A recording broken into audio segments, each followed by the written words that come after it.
Selamat pagi from Singapore, Jamie. That's all right. Nicole Shelder, who's executive producer, Marketplace Morning Report in Los Angeles. Nicole, how are you? I'm doing all right, Jamie. Great to be with you. Good, good. We're going to start in India because the Prime Minister there, Narendra Modi, has said it is imposing, or his government is imposing, a nationwide lockdown in an attempt to slow the spread of the coronavirus. The restrictions will apply from midnight local time, that was 18:30 GMT. It's going to be enforced for 21 days. In a televised address, Mr. Modi said the lockdown would be absolute, with no citizen allowed to leave their homes. आज रात 12 बजे से पूरे देश में ध्यान से सुनिए. From 12 midnight, the entire country will go under a complete lockdown to save India and every Indian citizen, to save you and your family. There will be a total ban on venturing out of your homes. Every state, every union territory, every district, every village, and every locality is being put under a lockdown. Well, Mr. Modi also announced nearly $2 billion worth of cash towards health infrastructure. India has recorded more than 500 positive cases of COVID-19 and just 10 deaths. So I asked BBC's Nikhil Inamda how significant a change this was. It's really, in some sense, an unprecedented lockdown in order to contain the fallout of the coronavirus.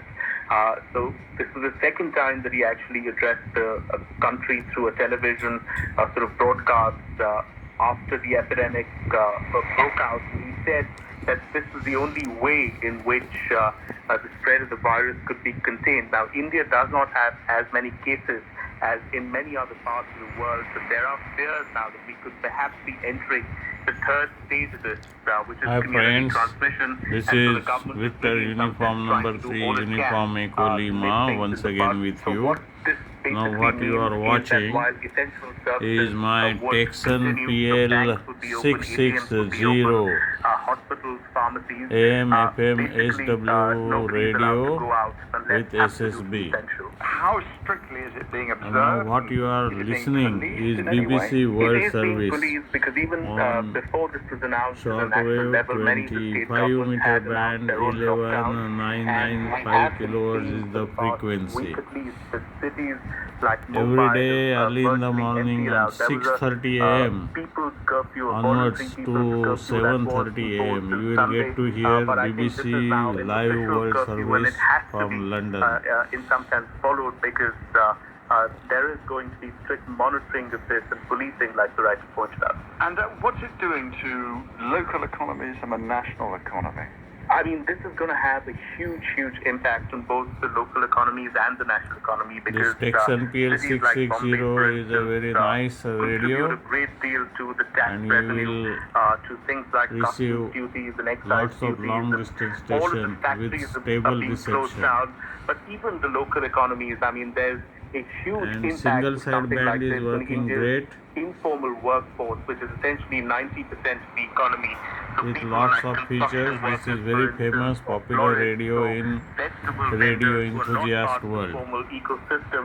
So thank you very there are, much for watching, friends. prayers that I am there Dilip would be, in Bapat, some sense, a relief VU3 package Uniform or a Echo stimulus Lima. package that would be Say announced 73s, soon, in order to Namaste, help bye them. bye from The Alibag government did, near do Mumbai, some bit of India. that today, so construction workers, for instance, would now be given direct cash transfers into their banks. But a big stimulus is something that's still awaited, and that would be something that would be closely watched. Everyone has this image of India as this massive, bustling, concentrated humanity. What's it like on the streets now? You know, there's an eerie sense of quiet, Jamie. I mean, we've sort of heard birds chirping in Bombay for the first time in, I don't know, many years. The lifeline of the city, which is the local trains, you know, they've been closed down. The buses are not flying. The streets are absolutely, absolutely empty. Mumbai is very, very densely populated, where I'm based. And it's chock-a-block with people. You don't have space to walk even on the footpaths or in the pavements. But right now, if you step out to do your essential things, there's virtually nobody on the road. So it's a ghost town, if I could describe it in that way. Nikhil Inamda there, obviously in Mumbai.